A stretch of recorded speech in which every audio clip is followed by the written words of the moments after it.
It's official. We are live.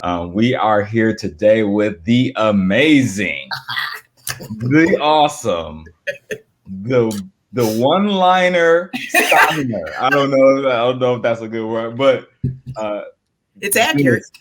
Carol Taylor-Shim. How are you?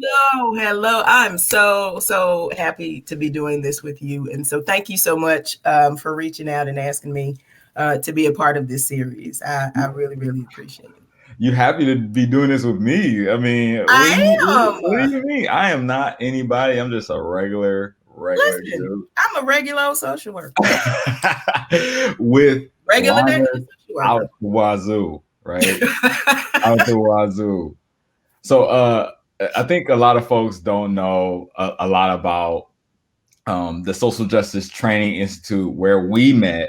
And Yes. so before we kind of dive into your journey or whatever, can you just talk a little bit about the Social Justice Training Institute and what that kind of did for you? Oh yeah. And so, in full disclosure, I need to start this off by saying when I saw it, I just started as the social justice educator for the Violence Intervention and Prevention Center at the University of Kentucky, and so I saw Social Justice Training Institute, and I said, "Oh, great! They're going to train me how to be a social justice educator." Right. Right. Listen, day two, I was crying. It was like this is not at all what I thought this was going to be. Yeah, you thought it was going to be like a trainer type That's what I situation. thought. That's what I thought. And so what did it end up being? It transformed every aspect of my life in such significant ways. SJTI is where I fell back in love with Black people. Mm. Yeah, yes, absolutely. That whole experience, I was like, Black folks, I love y'all. And I we really can flex, and lots of feelings of that like was worked through in that space. yeah. It is a space that like you can't go into that just thinking it's just going to be a regular, oh, this is a cultural diversity training or social justice training. This is an experience. And you have to, like they say, you got to trust the process because it takes you from this side to a completely different side. And if you fully submit, it sounds weird, but like if you submit to all that SJTI is, you can't help but be different. Right. There's just no way. And I remember coming home and my wife was like, okay, how was it? And I was like, you know what? I need a minute because you can't see things the same way that you saw them before. Right. You just can't. And so I think for me, that was such a turning point in my career in this work. Yeah. It opened my eyes to so much stuff that other folks were dealing with, but it also forced me to address some stuff that I had done that I was like, oh, I did that because blah blah blah. No, it was some racist shit that I did years ago that I never thought that that's what that was. I thought it was part of something else, but it was really like not. It was one of my least proudest moments in my life, right? Right. But to be able to unpack that and understand what it was not, but be able to do that in a way where people weren't judging you, where people weren't like, oh, she's a race, or all of that Right. kind of stuff. Right. Like I mean, like the freedom to really show up. Right. Yeah, Absolutely. yeah, and it's really the expectation of it. Like you got to show up, Right. and you have to be willing to be vulnerable in ways that, at least for me, I had never even considered. And so it is where I learned so much about the impact of race and what racism looks like in action and in policy and in practice. It helped me get over my fear of, here's a new group of Black folks that I don't know. Like, we've been kicking it and kikiing and doing all of this really hard work. Right. But I also identify as a queer Black woman. Right. And so I remember we were in the all Black caucus, and I was like, oh, okay. All right. Okay, let's see how this goes. And my apprehension was rooted in my fear of being rejected or being looked at less than because I was queer. Yep. And when I got in that space, I was like, that's the exact opposite of what of what you thought it was gonna be. Yep. And it was in that time that we spent together in that caucus that I was like, I love Black people so much, like for real. Like, Yep. I love y'all. You all held space, like you all healed so much of my own racialized trauma in ways that I don't think people realize was even happening. So that changed everything for me. And That's so, real. yeah, if you're about that life, like you should go to the Social Justice Training Institute. I mean, it's a necessary experience for folks who are you want to do that deep internal work so that Right. you can go out into the world and say that you've done some work on yourself. Mm-hmm. Right? Because I think a lot of this DEI work, folks are thinking, oh, it's just Dar coming in or it's just Carol coming in and Right. teaching us something. Mm-hmm. But the reality is like, no, like I'm trying to co-create space so that we all can learn. Right. Right. Right. And if we aren't doing that, then and that happens through showing that I've done some work, right? The reason why you want me in this space is because not only do I know it, but Right. I've done it. Right. And so, and I think in the doing, it's a lot of that naming that needs to be called in.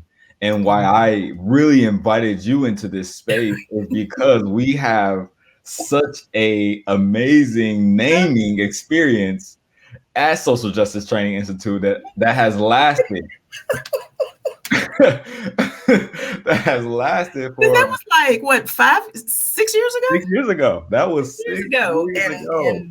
And one ass still sticks. Still sticks. And so I'm gonna share this with the viewers and for real, like ask us any questions. You know, I'm monitoring the chat. You know, I see you, Courtney. I see you. I appreciate you, bro.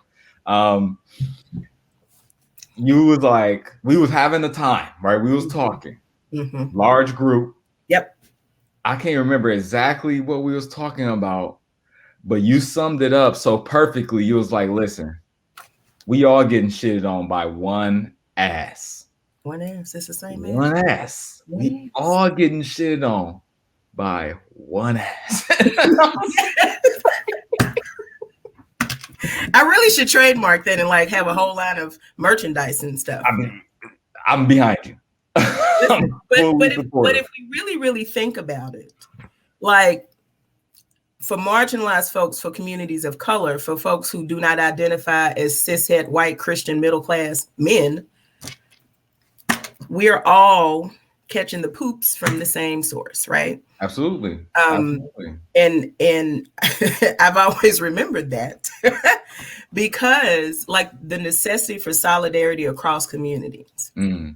And so, you know, we often get pitted against each other. We often play the, you know, ever, you know, evolving oppression Olympics or, you know, oppression hierarchy or hierarchy of oppression, all that. Yeah. We all are taking L's from the same source. We are all being denied access by the same source. We are all dying by the hands of the same source. And so this unjustly, right? Yeah. Like, unfairly, unjustly. I mean, just in the most inhumane way. Systematically, institutionally legally protected. Like they are protecting the institution that oppresses us. Yeah. Absolutely. Yeah. It's wild. Like life is wild right now. But it, you know, as a person of color, as a queer person, as a queer Black woman, life is a trip these days. Right. You know. I mean, we are even sending a lot of solidarity to, you know, our Asian, you know, folks and family, right, who have been through the duration of this pandemic and overly abused, right? But we're also saying that we recognize that this is not new, right? And we're also recognizing that y'all are dealing with the same problems that we are dealing with, and it's because of colonialism. It's because of American racism. It's because of the institutionalization of American racism and the ignoring of the history and the impacts of it. Yes. And so, when we think about solidarity across communities, like how do we even bridge that gap? How do we create those bonds? Like, what is your thought on that? Yeah, I think I think groups can look at their own individual needs and issues. Right, be ethnocentric, right? Yeah, but if you look at that, I promise you, there are things that that cut across all identities. All marginalized communities have issues with, health, accessing healthcare, accessing living wages, because we know we're paid lower than anybody else, and so it at every single point it is present. Right. And so we know what that feels like. But I also think that sometimes as Black people, we start the game of oppression Olympics. Like, we're like, you nah, calling people in right now? You calling them in? But we were slaves, right? Right. But I also think about Japanese internment camps. Mm-hmm. I also think about the ways, kids were separated from families. Yep. Like, and there's a host of things about the Asian and Asian American experience that we don't know. Right. We don't know those things. And I think for me, as somebody who's also married to a Hawaiian Chinese woman, and so even for me, and she and I had this conversation last night, and it's not a conversation we've ever had in 16 years. And I said to her, I said, "Are you worried, like, about what's going on?" And I love my wife with every fiber of my being. Kim Shim, we down for life. Yep. But I understand, you have some people just don't have the energy to think about all of the stuff that could potentially happen that is really rooted in white supremacy, all of the anti-us kind of stuff. The training or even the healing, right? Yeah, it takes to fully engage that. Absolutely. Yeah. And so it was important for me to find out, like, as a partner, as a spouse, as a wife, where my wife was in all of this.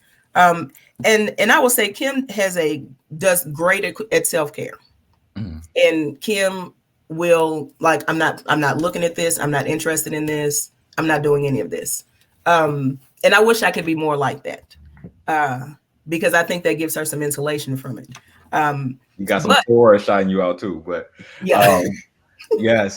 So can we? Because I want to move us into your journey, but like, can we just center that moment where you said, like, I had to, one of the first times I had to ask, "Are you okay?" Yeah, and she's asked me plenty of times. Plenty of times. But that was really the first time where I was like, "No, it's no, because this could happen anywhere." Right. To anybody. And so. Wow. Yeah. You talk about the ability to navigate. The navigation of, right, like, being able to talk about what it means to have self-care, what it talks about, what it means to be knowledgeable, to fully understand the context of things that are happening. And so talk to us about, like, when did you finally start seeing, okay, whoa, wait, there's things happening around me that affects me, that might directly or indirectly affect me, but affect people like me. Right. And I want to do something about it. Right. Oh, well, I can tell you, it was real early in life. Very early. Okay. So my father, God rest his soul, the absolute best father I could have ever wished for in my entire life, made sure that I knew that my life was centered in Blackness. And he made sure that I understood what that really meant. Say more, please. I'll give an example of how he let me know what it really meant. First grade. I'm a solid 5, right? And one day I decided I did not want to stand up for the Pledge of Allegiance. Oh. And I was just like, really gonna say what year this was in. I mean, but you know, we bless your age, bless you. Well, listen, I will hit that half-century mark in October. I'm quite proud of that, because I don't look like what I've been through. Hey. But in first grade, I remember everybody else is standing up, and I'm just sitting there like, not today. Mm. And I don't know what it was. I don't know. It just was the moment where I was like, I don't know. And so the teacher's like, why aren't you standing? Because my father told me that I don't have to pledge allegiance to a country that is going to treat Black people poorly. Ooh. Ooh. And so, like, at 5, you're like, you don't really know what the power of those words are. Right. That's like telling everybody you don't believe in Santa Claus. And like, nothing had happened, like nothing. There wasn't some sort of like racialized incident in the bathroom or something, or like it was. I just did not, for whatever reason, at 5 was like, I don't feel it for y'all today. Yep. And so I make my way to the office. Did they send you to the office? Oh my goodness. And so they call my father, and I hear them on the phone with my father, and I can hear my father saying, "Yeah, I told her that." Is it a yes? Yeah, I said that. Yeah. Yes. And I don't think they knew how to respond to him, because very quickly I was back in the classroom like nothing happened. Mm. And so it was in so early, just so early. I grew up in a house that my parents were like, listen, you're going to know what this world is going to be like. We're not going to pretend like everything's going to be great for you, because we know it's not. Let's sit on that one for a second, because I feel like we got fathers with daughters, right, on here. Yeah. That watch this, right? I feel compelled to say to them, it's okay to talk to your daughter and tell her the problems that she will face as early as 5 years old, right? Like normalizing having these conversations with children. I have a lot of folks who be watching this who are parents, right? Black parents, right? Latino, Asian parents, who really probably don't even recognize how much this is not just a new conversation for a lot of people, right? Like our age, how we can use each other to say, like, how did your parents talk to you about racism? Like, what was the conversation like for in your home? And how can I use that to talk with my kids about this? So 7th grade, it's Women's History Month. I'm in civics class. And for whatever reason, we were not talking about any Black women. Well, I know the reason. And so I had an issue with that. And so I was like, excuse me, are we going to talk about any Black women during, Women's History Month? Because so far we haven't. You went there. And so I go down to the principal's office. They called my dad. I was like, I don't even know what that conversation was. What I do remember is the very next week, we had an intentional lesson plan on Black women during Women's History Month. And so because that also led to the school system finally adopting a Black History Month curriculum across the entire county. Oh, so my dad was about that life. Like, he was about it. Game changer family. Okay. Yeah. I like it. So I'm kind of born into this in a lot of ways. You true to this? Yay. Yeah. Yes. Yeah. So it was early. It was always present. My mother was very aware of things that she had to navigate as a Black woman. And so she and I had some experiences, and I was just like, dang, that's how they do Black women. She's like, yeah. And this is the stuff that you say back. She's a lady. I won't get into how that went down, but she, both of my parents really were very clear in letting me know this world is not going to work for you the way that it works for your little white friends. Right. Yeah. Ooh. So you got folks in the chat like, not the principal's office from Courtney. And I know we're going to have some educators watch this, right? K-12 folk. Oh, yeah. Hearing the story, right, it is like, oh my God, I can't believe they sent her to the office for something as small as that. Yeah. But the reality of the situation is we are currently in systems that allow for this to happen. Not even a black woman could just be wearing braids. Right. Right. Right. Like a black woman could literally just be not wanting her hair to be seen, and she got a scarf on. That's it. Mm-hmm. And you know, the stigma of hair and all that stuff of women, like I mean, white women who are especially in these K-12 schools are teachers, right? They come on.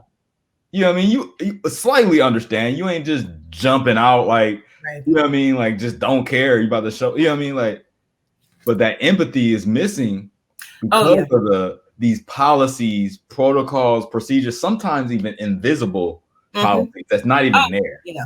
There's a whole set of unwritten rules that some of us, like, you got to, the way you figure out what the rule is after you break it. Right.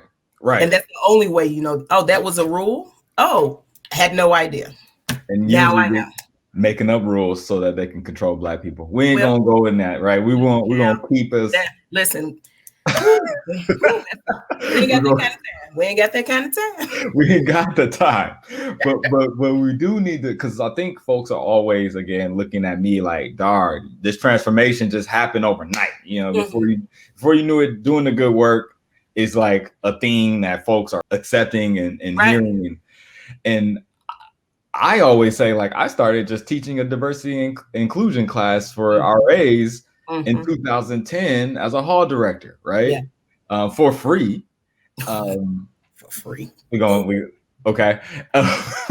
gonna talk about it. But it kind of just happened for me because I was one of the only people like me in the space. And so I was like, maybe I'll try it.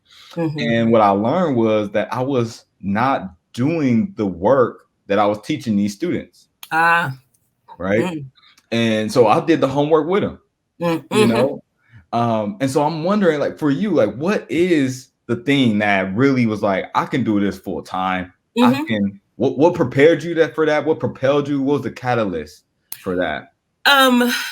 So I've been in the field of social work for 27 years. It was my first job out of college. I didn't know what it was. I just knew it had insurance and I got paid twice a month and I wasn't going to have to live at home with my parents. Perfect. I'll figure it out on my way. But once I got into that system, I was maybe at some point, I was the only Black child welfare worker in my particular county. And I thought that was weird. The whole county? Wait. Yeah, I mean, for a short amount of time. Now, this is in 1994.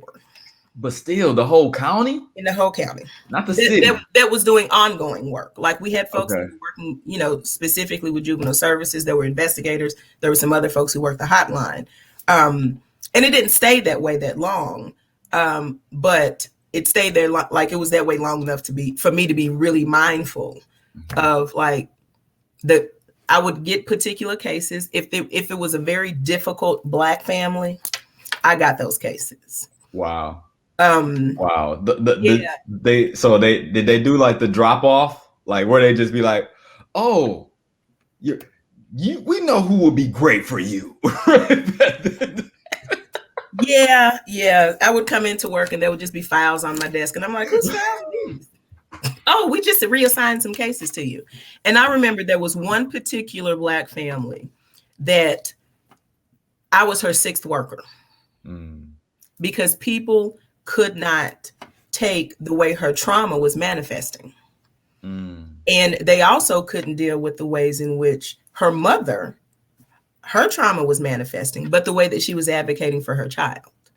And so angry Black woman, angry Black little girl. And so the, conduct disorder and all of these other superficial labels. Now, these folks have been through a lot of trauma and you all refuse to see any of it. Right. And by your refusal to see that trauma, you're creating more trauma. And hold that really quickly. That we got to hold that one, because I think that first, let's talk about how if you are really focused on equity, diversity, inclusion, you see acting out behavior as this is there's a root cause. Absolutely. To that. Right. Absolutely. And so how do I get to that? Right. When you're really focused on doing DEI work. And so when you're looking at folks, you have a different lens, right? But when you don't have that lens, you just see them as, oh well, I ain't, you know, like they clearly just want to ruin their life. I'm gonna let them. Yep. Right. Yeah. And so when I got the case, everything like changed just like that. And I came into it and I was like, all right, y'all, what's happening? Like, what's going on here? Like, sis, why are you fighting your mom all the time? Because blah, blah, blah, blah. Girl, what's happening between you and your child? Well, she does blah, blah, blah, blah, blah, blah, blah. And I got the sense that no one had ever asked him that question in a way that they could feel like they could answer it truthfully. And so that was one of the cases that I worked that case for a couple of years. The family I still see. Okay. The youth in the case. I was at her wedding. Hey. Yeah.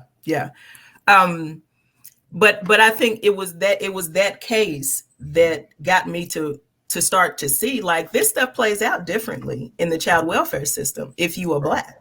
Right. And so that led me into doing work around racial disproportionality in the child welfare system. And so what I found out in my particular county, the child population of Black kids, just Black kids, was about 18% at the time. When you took a look at who was actually removed from the home, placed in out of home child care facilities, placed in foster homes, Black kids were almost doubly represented in that particular population. You gotta know the data. You gotta know how to look at the data. You gotta know the data, and so know how to look at the data. Yeah. And so when I got introduced to that work by a guy named Larry Maholchek and a fantastic Black woman by the name of Dr. Delano Manson. Those were the first folks that I saw. And Larry Maholchek was a white guy. Is still white. He didn't change, still white. And the ways in which I saw them name the reason this disproportionality is happening is because of rampant racism within the child welfare system. Period. Pow. And I was like, y'all throwing slugs like nobody's business. And the first time I heard that, I was like, oh, I got to get in on this. Like, how do I get in here? How do you do that? How do I just come to a space? Where y'all start doing that stuff at? Because I want to do that stuff too. It speaks to me. It is so, it lifts the burden, right? Yeah. Off your chest. Yeah. You can name it. Yes. Right? You gotta name it. You can't solve a problem we don't recognize. Listen, and you can't reframe the truth of a problem.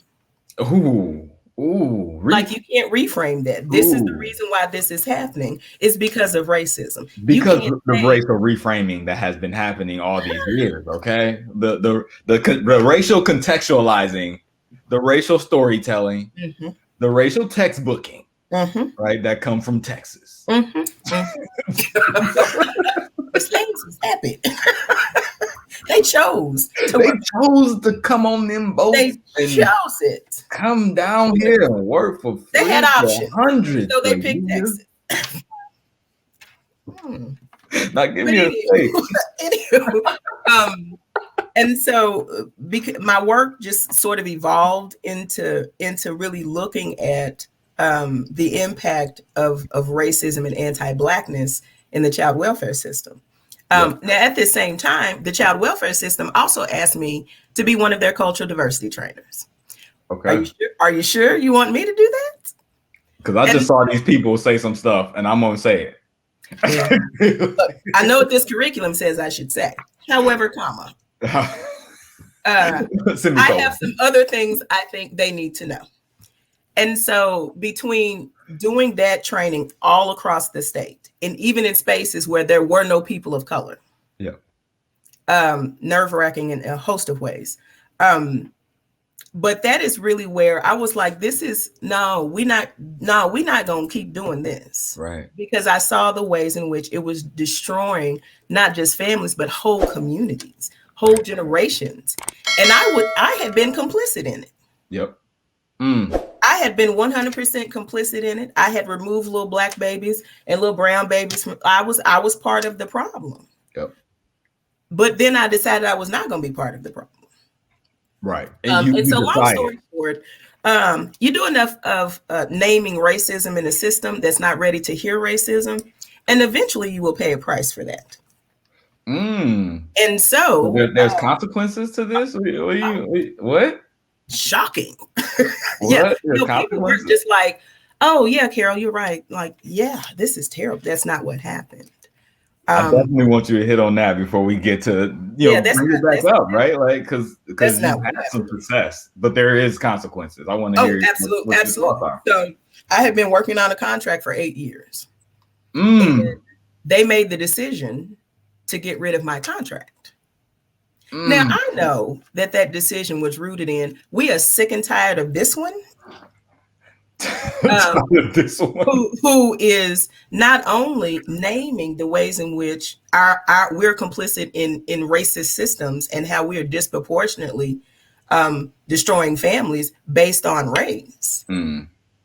But I was also a person who would be in spaces with families and the staff and lots of other community partners and whatever. I was the person who was like, okay, so you want to put parenting classes on this person's case plan, but you said there weren't any issues with their parenting skills. Make this make sense to them, not to me, to them. Right. And I felt like I did that more with families of color. I mean, somebody got to advocate. Right, because what we know is that they're advocating for each other as well. Like, when I say they, I mean like white folks, right? Like, and I'm not saying that like in a demonizing way. I think the problem is it doesn't happen for Black people or brown people or Asian people, Latino people. That's Native American people. We don't get those reconsiderations. We get the book, and that's the problem, right? If you don't give everybody the book, give everybody the book. Yeah. Or if you're going to give everybody reconsiderations, give everybody reconsideration. Right. Yeah. It is, I think, also, talking through just the consequential piece. I want to also still encourage people that you can still find success. Oh, absolutely. In doing what is right, even if it feels like it's wrong in that organization. Listen, and let me tell you, that is exactly what happened to me. I got into my current role at the University of Kentucky. And so I was laid off. And then I went to work for a nonprofit. And for folks, if anybody in this space now is working for a nonprofit, like you are truly doing the Lord's work, because nonprofit should be called no profit. Oh, because I mean, it's supposed to be alleged nonprofit, but allegedly. Like just the ways in which I saw that whole system of nonprofit and board members and supporting and fundraising and all of that, I was just like, this ain't for me. Right. But I was there because I was running a parenting program. And so my job was to help parents understand and increase their protective capacity. But I also recognize that the protective capacity is rooted in white Christian parenting standards. So that's another. Give us an example of what that is. The way that I saw it a lot was whether or not somebody would be approved to be a relative placement. And the expectations that folks had for placements for kids of color when it was family were so high. There was one particular case where somebody did not want to give a grandparent her 5 under the age, I think, of 7, like little kids. Right. The reason was, well, they don't all have separate rooms. Wow. I said, no, hold on now. So we need a mansion for 7 kids that's been displaced now with their grandma? With grandma, too. Grandma's supposed to put together 7 beds. In this 2-bedroom house she got. But here's what she can do. Yep. She can love those kids. She can nurture those kids. She can show up at the school when somebody's bothering those. She can do a ton of things. Right. She's not limited. Like, she's going to ride for her kids, right? Right. That is not the ways in which child welfare at that time, that wasn't a resource. They didn't see that as a resource. The fact that you don't have enough money to live somewhere where everybody can have their same an individual bedroom is problematic. And we know that they are releasing some of these adoptive white kids, right? White kids in the foster system to homes that, right? Like maybe got one room, two, maybe one of them rooms got a hole in the floor. Right? Mobile home ceiling coming off. Right? And we know that's happening. So I'm glad that you say that, because these unfair standards, I think people always like, well, all you say is we're holding you to white standards. I'm like, well, this is what that actually looks like. And the problem is y'all don't hold so-and-so and so-and-so to that same standard because you believe that it can be the privilege, right? The privilege of being able to say, I believe that this family is good enough, right? We'll always we'll have that ethnocentric turn in it, right? Absolutely. But that does not work when you haven't done no work around racism, right? For Black people, for brown people, for Native people, for like it just don't work like that. It doesn't. It does not work. And so, being laid off from the child welfare system actually was very beneficial to me. Not at the time, but it led me to the University of Kentucky as a social justice educator for our Violence Intervention and Prevention Center. And so one of my mentors, who was a family court judge, just sent me the posting. Didn't say anything, just sent me the posting. And I saw it and was like, this is my whole dream job. This is it. Like this? Are you kidding? There's a job for this? Oh, I'm on it. And so I was at the VIP Center for a few years. Really was able to bring those communities who had historically been disconnected from sexual assault prevention work or power-based prevention work. And so strong relationships with LGBTQ folks, super strong relationships with queer and trans people of color, Black students, Latinx students, whoever was disconnected from that work. My job was to connect them to that. You cannot effectively do that if you do not engage in your own professional growth, if you do not commit to continuing to do the work to unpack your own stuff so that stuff doesn't influence the way in which you serve other people. But the longer that I did that kind of work, it just sort of evolved. And so I was out training, but then I would get requests from folks all across the campus. And it wasn't necessarily training that was about like bystander intervention or, really so closely tied to what the center was. But it was like, talk to us about privilege and how that shows up. Ooh, wait. So and I'm like, what? Yes, I'm there. Yeah. This is a good one. This is a good one. Because folks don't recognize that in this work, your success is already there. You have to put yourself in position to take advantage of it, right? Your voice is heard somewhere or has been heard somewhere.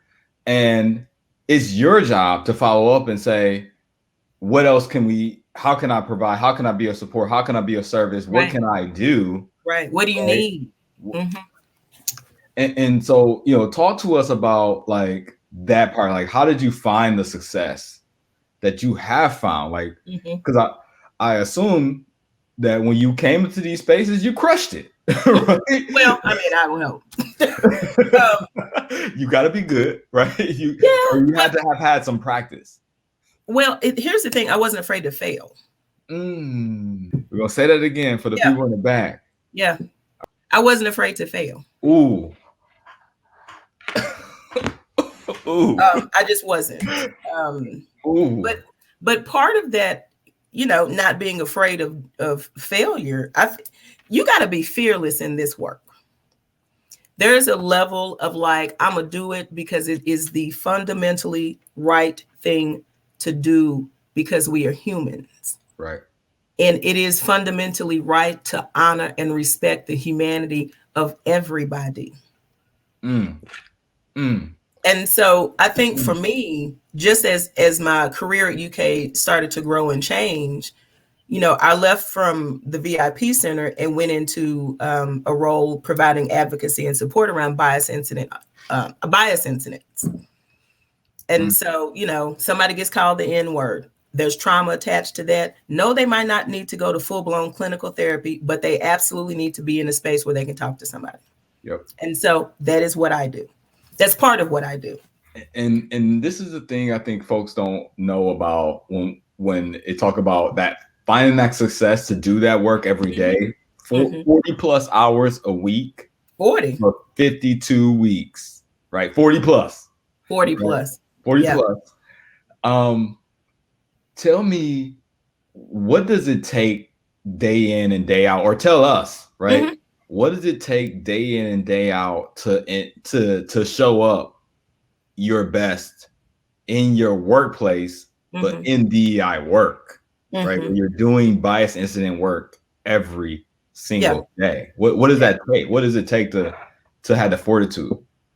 Well, I tell you, I think child welfare prepared me for holding space for people. And it also prepared me to have an enormous amount of empathy for where people found themselves. Nobody chooses to be in the child welfare system. People are in that system because other systems fail. Right. And so nobody chooses that. And so when somebody is in pain, is terrified because they've been targeted because of an identity or perceived identity, like all I'm thinking about is, what can I do to lessen this pain in this moment? And so holding a lot of trauma, because essentially that's what I do. Right. But again, you know, child welfare taught me real well how to do that. Along the way, I learned how to take care of myself better in order for me to hold space for those folks. So let's stop. Let's pause for a second. I think I want to make sure folks don't miss that.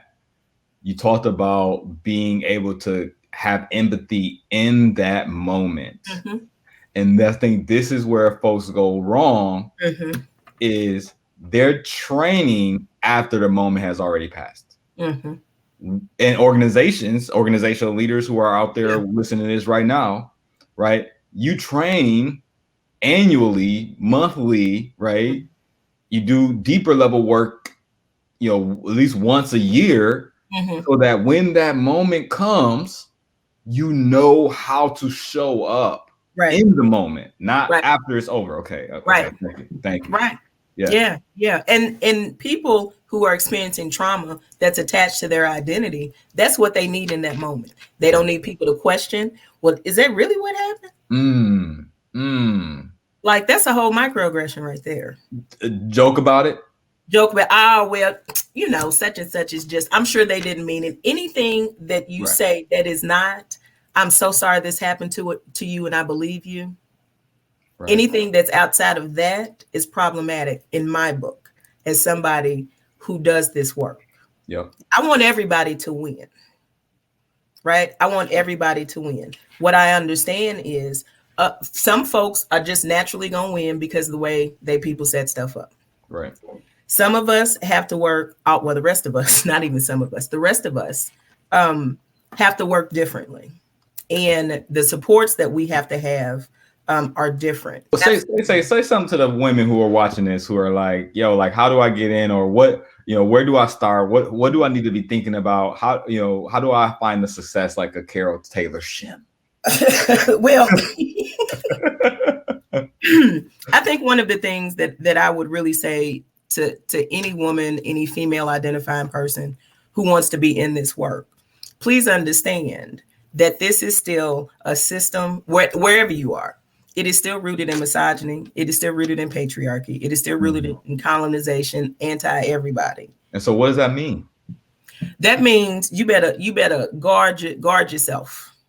And you cannot be shocked when, you know, something sexist happens, because it is going to.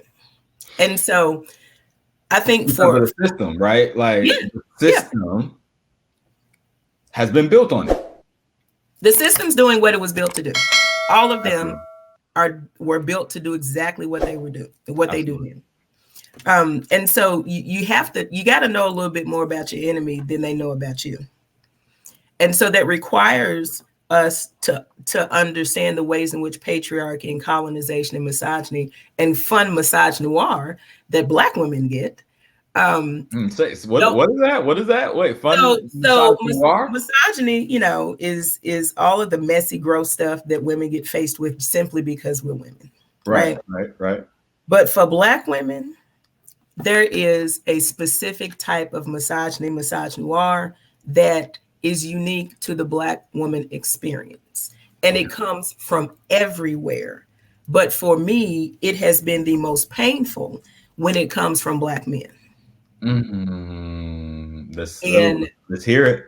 it, that I have seen other people's experiences and have had my own experiences where another Black person in the room wasn't necessarily safe. Mm-hmm. And I have had experiences where both Black men and Black women have tried to do things to interrupt my career. Yeah. And so what you're not gonna do is mess with my bag. Ooh. We're not Bag alert. we're not Okay. doing any of that. We're not doing any of that. Right. Right. But you have to know what you're going into. And I think Black women understand in ways that are very different than women from other communities, women from other racialized identities. The experiences of Black women, to me, are so incredibly unique in this country. Mm-hmm. Just so incredibly unique. And so for Black women who are going into this work, please hear me when I say this. They're going to invite you to the table so you can clean it. Woo! Ooh. Thanks, Dan. That my sister gave me that one. She's great. So thank you. But essentially, Black women get called in to save the day for everybody. Ooh. Wow. And so I refuse to be invited to tables where people expect me to clean it. I got my own table over here. And so I'm gonna be you can come, you cannot come, you can come. But I have had that experience time and time and time again. And I think it's important for women in this work to understand people will come to you and expect you to do this in a way that is soft, that is in a way that's nurturing, that's not gonna make anybody uncomfortable. Like you're gonna have to your job should be to make people uncomfortable. Well, that's so the request. Because I mean, we're gonna. Ooh, you wrapping this thing up in a good bow. Right? First, the inviting Black women to the table to clean it. Mm-hmm. Watch out, right? There's so many implications, so many experience, right? Like, oh yeah, the white mediocrity can come in and mess it all up, and that's when we know. Oh well, we need some. Okay, let's not. Yeah, we need somebody to come and save the day. We need somebody to come and talk the people out of the building. We need to come and calm everybody down so that they don't make us look bad, or so that this doesn't get in a space where we can't control it anymore. And that's a huge part of why I'm doing this push to get more people in front of people who do D.E.I work, to say like it's not simple work. No. It's courageous work, right? It's brave work. And for people who give me the request of like, you got to be so polite. You got to be so nice. Like, I need you to be my therapist, right? I need to feel so comfortable that I can put my feet on your couch to have this conversation, right? Muddy shoes and everything to have this conversation is really not ready. Right? It's really not ready. And so in that, you need to also have some mechanisms that allow for you to practice self-care, to protect yourself, to maintain your sanity, the emotional wellness. You get people who are like, literally, like, I want to know the ins and outs of racism and privilege. You got 5 minutes. Teach me all about how to be anti-racist. I gotta read a book. Wait. Wait a There's minute. more for me to read. I gotta read another one. You just give me a list of bullet points and I just do this and then I'm not anti-racist. I'm not racist anymore. Right. Can you give me the cheap notes or whatever? Was it Cliff Notes on that? Cliff Notes. Let me tell you, Cliff Notes got me all the way through high school. No shade on Cliff Notes. For folks out there listening, like for real. So you got my niece Chakia. Shout out to my niece. She said that's good. That's real. I can hear her in her voice. That's and Chakia. This is a great person. I want to connect you with. Right.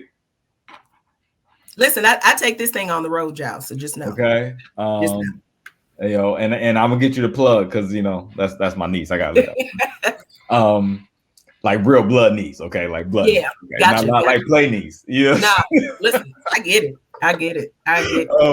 So I think as we wrap this thing up, like just tell folks where they can find you, how they can connect with you. If they want to learn more about getting this work, or they found something really profound out of this space.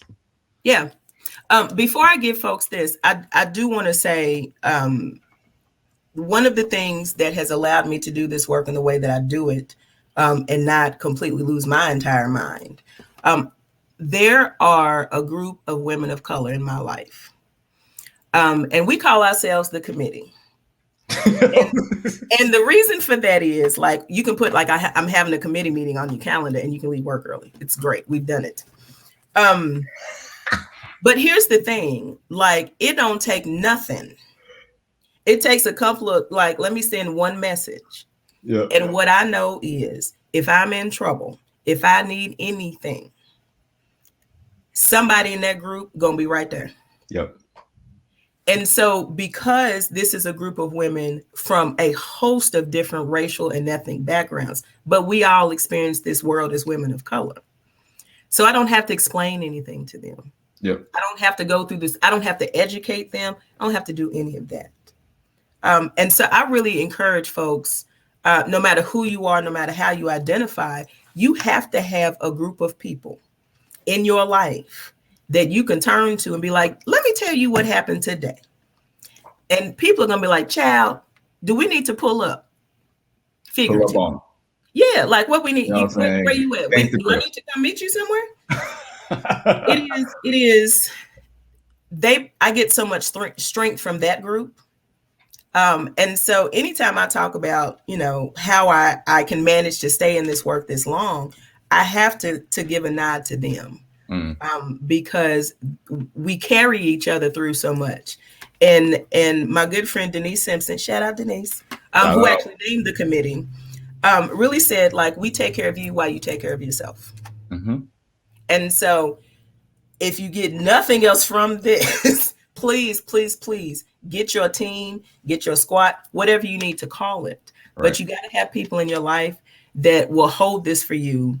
And just allow you to show up in really vulnerable kind of ways with no judgment. With no judgment. So I just wanted to make sure that I named that because that is such an important piece of my life. And I wouldn't be doing the work this way if I was not supported by a host of people in my life. So nod to the committee always. Find people. Find your people. Take care of you while you take care of yourself. Yeah. Which is what social workers are not good at taking. We don't take care of ourselves good. That's not. Shout out to you, right? First and foremost. And social workers, I mean, counselors, teachers, I mean, educate, like we all, have it bad, right? We all do. One ass, remember? One ass, right? One ass. Shout out to you. My mom literally just commented. She loved it. Like, I'm so happy. Yay. The mamas oh yeah. Listen, if the mamas love it, you're doing something right in the world. Especially 100%. My mom. Okay. I do want to get back and answer your question about how people can get a hold of you. How people can find you, Yeah. So I currently I say that as if I'm leaving soon or something. I am not. I don't think. But I currently serve as the director for the Office of Equity, Inclusion, and Social Justice, which sits under the umbrella of the Office of Student Success. So I report directly to the Vice President of Student Success, who reports directly to the President, which is a nice way to be able to influence some things. And where is this at? At the University of Kentucky. Okay. Yeah. Okay. Watch out. Yeah, UK. And it's funny because my undergrad is from the University of Louisville, but my graduate degree is from UK. And so people are always like, who do you root for? Nobody. Oh, I didn't know that was a... unless you make it to the Final Four, right? Well, we're not going this year. We're not going to make it to the final. That is true. But yeah, this was a bad basketball season. Hey, everybody got to have one. Listen, and UK is really only allowed one in like a century. So exactly. It's the whole thing. But folks can reach me at carol.taylor@uky.edu. If you are lurking around on Facebook, you can check out Erica Killmonger. Erica Killmonger with an A. With an A. I almost put 3 K's in there, but I was like, that's too petty. Oh no! Oh my God, no! That's too petty. People will be confused. Instagram, anything on Instagram, LinkedIn? Yeah, I think it's so. Let me, in full disclosure, I don't do a lot on Instagram because I'm like, Facebook is enough for me at this stage in my life. Yep. But it's Mrs. Shim 71 on Instagram. Okay. And I think it's just my regular government name on LinkedIn. Carol Taylor-Shim. Carol Taylor-Shim on LinkedIn. Yes. But this has been fun. Like, I knew this would be fun. It was super fun. Super duper fun. Always. Yes. However I can be of support in your journey, of course. I wanted to make sure that folks just hear from amazing people who hold me up, right? Who hold me accountable, hold me together. And letting you know that you're doing the good work. I appreciate that so much. Yeah. And I just want to say to you, I am so incredibly proud of you and just all of the things that have just blossomed in your life, the ways in which, like you've changed, but not fundamentally. Mm-hmm. Like you are, like Dar is always going to be Dar. You can always bet on that. You can always trust that. But what I have seen, it's a compliment. So, I love it. Yeah, I love it. But it is one of the biggest gifts that I got from SJTI is being able to stay connected with so many people because we shared an experience, a transformative experience together. And so we will always be linked together forever and ever. I am just so very proud of you. And you haven't even gotten to the tip of all the things that are coming your way. Like, get ready. God. Like, get ready. Oh, get ready. Get ready, sir. Ooh, get ready. Well, yeah. Right? Because words of affirmation mean a lot to me. So thank you. Absolutely. I mean, that's like one of my number one. That's like one of my top love languages, honestly. Yeah. So that means a lot. That really means. I mean, that comes straight from my heart. Yeah. Oh my God. Bring on the blessings. And of course, the reason why I'm doing this is because we got to bring people with us, to these places. Can't do nothing alone. And so I want to go far. And so I know I got to go together. Absolutely. Absolutely. And you're a part of that, my friend. Listen, we out here. We out here. Special another Women's History Month in the books. Don't y'all never sleep on what women can do. Yeah. We are the givers of life. Let's just be real clear. We give people life.